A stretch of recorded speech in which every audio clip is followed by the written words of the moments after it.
বাইরে থেকে শুকনো পাতার আওয়াজ আসছিল, যেন কেউ অজানা কোনো কথা ফিসফিস করে বলছে। কুঁড়ে ঘরের মধ্যে একটি ছোট্ট লণ্ঠন দপদপ করে জ্বলছিল। বিজয় খাটে বসেছিল এবং তার পাশে বসেছিল কমলা। শোনো, আবার কি হয়েছে?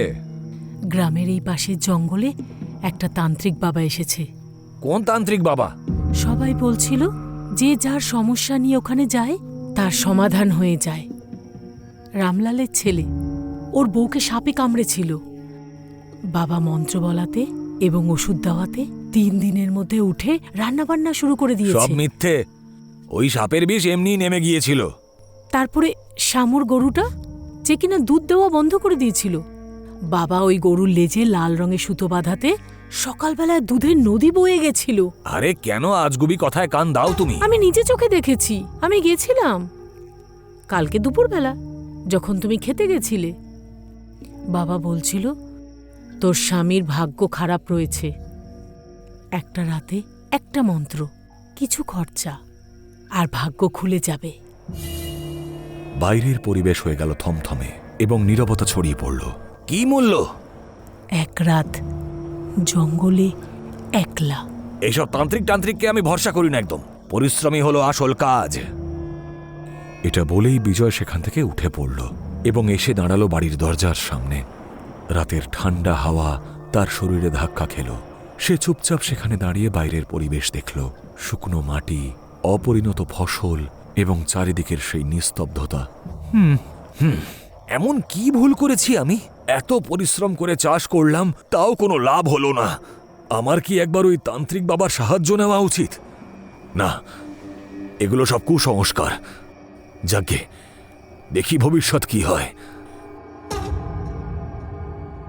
পরের দিন সকালে বিজয় খাটে গভীরভাবে ঘুমিয়েছিল।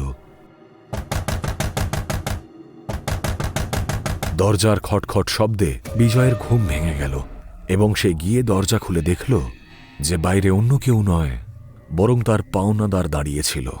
কি ব্যাপার বিজয়? 1 মাস হয়ে গেল, না এখনো সুদ পেলাম, না কোনো খবর পেলাম। তোমরা না সত্যি অদ্ভুত মানুষ।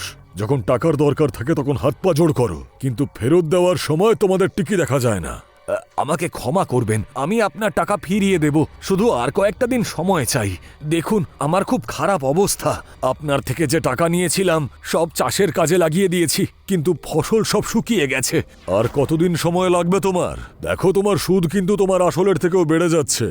আমার কাছে আর একটাই রাস্তা আছে, তোমার এই জমিটা আমি নিজের নামে লিখিয়ে নিই। না, দয়া করুন, এরকম বলবেন না। আমাকে 1 সপ্তাহের সময় দিন, তার মধ্যে কোনো না কোনো ব্যবস্থা অবশ্যই হয়ে যাবে।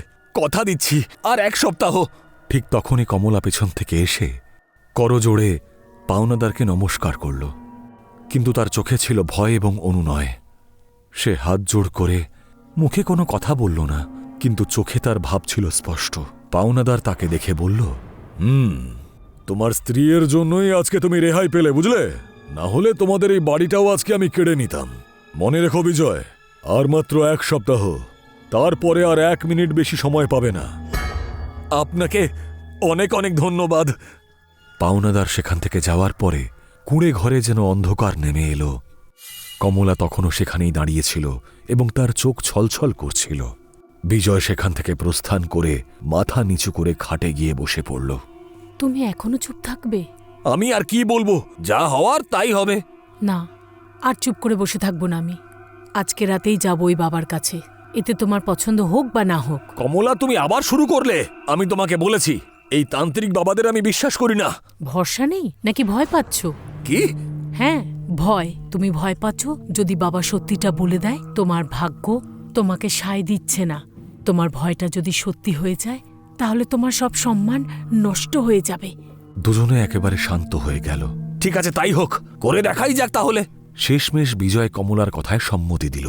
তারপর রাত হতেই দুজনে মানে কমলা এবং বিজয় জঙ্গলের উদ্দেশ্যে রওনা দিল। দিনের আলোয় যে জঙ্গল ছিল সুন্দর এবং শান্তিময়, তা রাতের অন্ধকারে হয়ে উঠেছিল ভয়ঙ্কর। কমলা এবং বিজয় আস্তে আস্তে হাঁটছিল। ওরা হাঁপিয়ে পড়েছিল কিন্তু থামল না।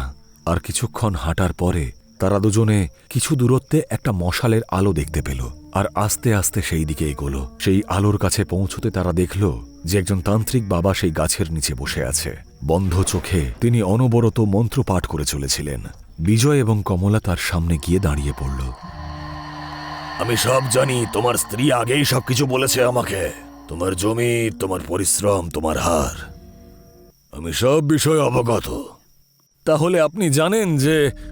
হ্যাঁ হ্যাঁ, বললাম তো সব জানি। সব পাল্টে যাবে কিছুদিনের মধ্যেই।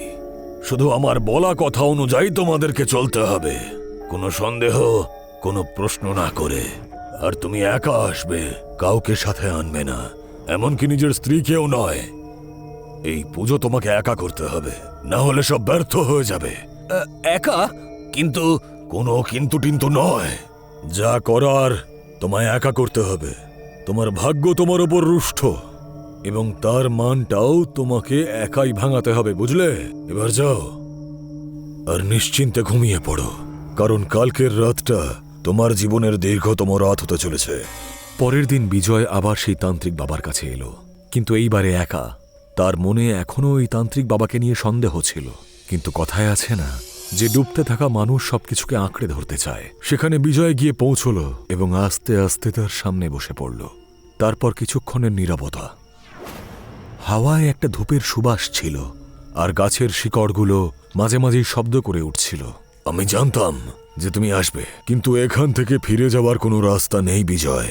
বলুন আমাকে, কি করতে হবে? কেমন ধরনের পুজো এটা? এ কোনো সাধারণ পুজো নয়, এটা হচ্ছে মোহিনী সাধনা। মোহিনী সাধনা? সেটা আবার কি বাবা? আমাকে কোনো নারীর পুজো করতে হবে নাকি কোনো দেবীকে? এ হচ্ছে সেই শক্তির সাধনা যা রূপও বটে, মোহও বটে এবং বিনাশও, যা সবকিছু পরিবর্তন করতে পারে। কিন্তু তার একটা মূল্য আছে। তুমি পরিশ্রম করলে, কিন্তু ভাগ্য তোমার সঙ্গ দিল না। এবার ভাগ্যকে বশীভূত করতে হবে আমাদের। সারা রাত এই মন্ত্রই জপ করতে হবে আর আমি তোমাকে দেব। আর সকালের আলো ফোটার আগে এই সাধনা সম্পন্ন করতে হবে। তারপরে তোমার জীবনের দিশা পাল্টে যাবে। কিন্তু একটা ভুল করলে তোমার শুধু জীবনই নয়, সবাই শেষ হয়ে যাবে। এই সাধনার জন্য তুমি কি প্রস্তুত? হ্যাঁ। এবার মন্ত্র শোনো আর আত্মস্থ করে নাও। ওম নমঃ কস্তন মোহিন্নায় আশীর্বাদায় নমঃ। বিজয় মৃদু স্বরে সেই মন্ত্র জপ করা শুরু করল। ওং নমঃ কস্তন মোহিন্নায় আশীর্বাদায় নমঃ। ওং নমঃ কস্তন মোহিন্নায় আশীর্বাদায় নমঃ। ওং নমঃ কস্তন মোহিন্নায় আশীর্বাদায় নমঃ। ওং নমঃ কস্তন মোহিন্নায় আশীর্বাদায় নমঃ। ওং নমঃ কস্তন মোহিন্নায় আশীর্বাদায় নমঃ। ওং নমঃ কস্তন মোহিন্নায় আশীর্বাদায় নমঃ। বিজয়, তুমি আমায় ডেকেছো? তুমি তুমি কে? আমি মোহিনী। তুমি আমায় ডেকেছো তোমার মন্ত্রপাঠের মাধ্যমে, তোমার ভয় থেকে, তোমার ইচ্ছা থেকে। তুমি কি চাও আমার কাছে? আমি আমি খুব সমস্যায় আছি। আমি তোমাকে সাহায্য করব বিজয়, কিন্তু একটা শর্ত আছে। কিন্তু মনে রেখো, তোমার সাধনায় আমি সন্তুষ্ট, আর তোমার এই পরিস্থিতি থেকে তোমাকে আমি বের করেও দেব। তোমার দুঃখ, তোমার কষ্ট সব দূর করে দেব। আজকে থেকে আমি তোমার সঙ্গে থাকব। তোমার সমস্ত প্রয়োজনের দিকে আমি লক্ষ্য রাখব। তোমার সফলতা, সুখ সব কিছু দেব, কিন্তু তার বদলে তুমি আমার হয়ে যাবে সারা জীবনের মতো। তোমার অন্য কোনো স্ত্রীর সঙ্গে আর কখনো কোনো সম্পর্ক থাকবে না, না মন থেকে না শরীর থেকে, কখনো নয়। যদি তুমি এই কথা ভঙ্গ করো, তাহলে তার ফলাফল খুব ভয়ঙ্কর হবে। বিজয় মোহিনীর দিকে তাকিয়ে রইল। সে এতটাই সুন্দরী ছিল যে বিজয় একেবারে হতবাক হয়ে গেল এবং তার মনের মধ্যে একটা অদ্ভুত টানাপোড়েন শুরু হলো। ঠিক আছে, আমি প্রস্তুত। পরের দিন সকালে বিজয় দেরি করে ঘুম থেকে উঠল। ভালো করে বাড়িটিকে দেখল সে। সবকিছু একই রকম মনে হচ্ছিল, যেন কিচ্ছু পাল্টায়নি। কিন্তু তারপরেই সে বাইরের দিকে তাকালো এবং সে অবাক হয়ে গেল। যে জমি কাল অবধি শুকিয়ে পড়েছিল, আজ তা শস্য শ্যামলায় ভরে উঠেছিল, যেমন রাতারাতি কোনো আশ্চর্য কিছু ঘটে গেছে। আরে, তুমি উঠে পড়েছো?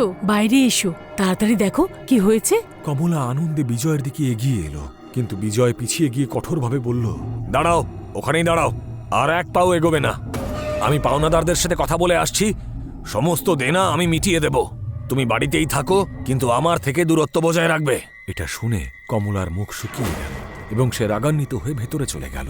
তার চোখে ভয় এবং আশ্চর্য দুটোই ছিল। তখনই বিজয় দেখল যে তার ঘরে মোহিনী দাঁড়িয়ে আছে।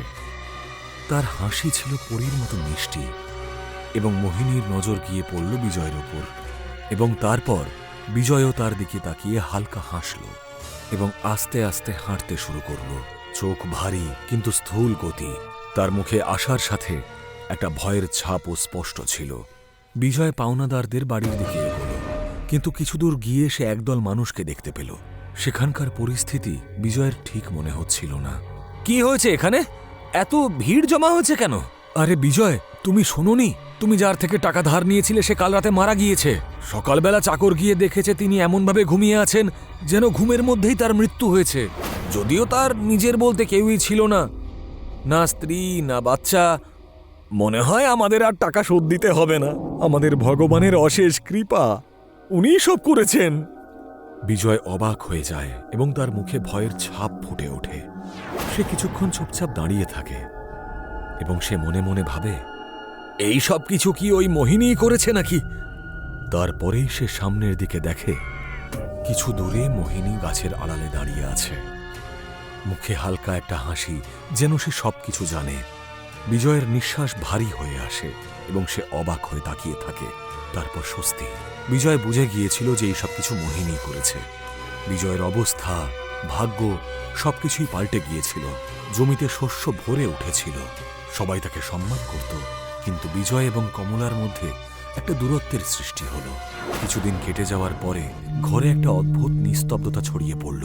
বিজয় অধিকাংশ রাতে বাড়ির বাইরে থাকত এবং কমলা নিস্তব্ধ, একাকিত্বে ভরপুর। তাদের মধ্যে না কোনো কথাবার্তা ছিল আর না কোনো সম্পর্ক।